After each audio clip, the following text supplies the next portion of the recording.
运动馆新建工程当好开始，进入，海地平安迎亲这个。伫地方居民的期待，台南市政府摕出2亿6000万兴建台南市安南区全民运动馆。日前伫台南市长柯伟摕、立委陈廷辉的竞选之下，正式动工。教育部要用这个前瞻预算来甲大家各县市来起这个全民运动馆每一个县市摕准你2亿，2个所在，一个所在补助1亿这个工程介绍然后呢，我迄阵就咧想讲要起伫地每一个所在拢讲选我每一个议员，做一个议员拢讲做一个所在爱起尾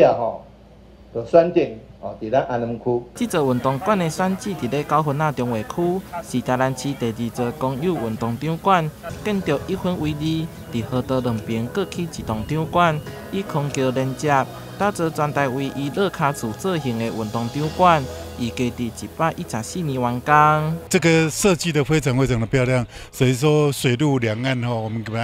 把它这个衔接起来，就有2个馆，一个是在西边。西北一个是在西南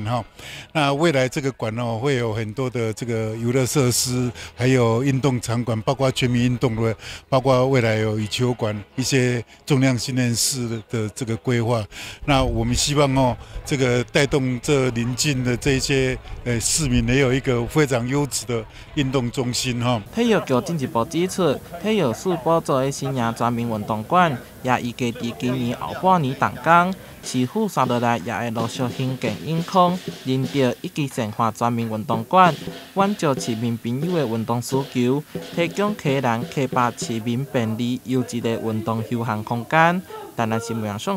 合报道。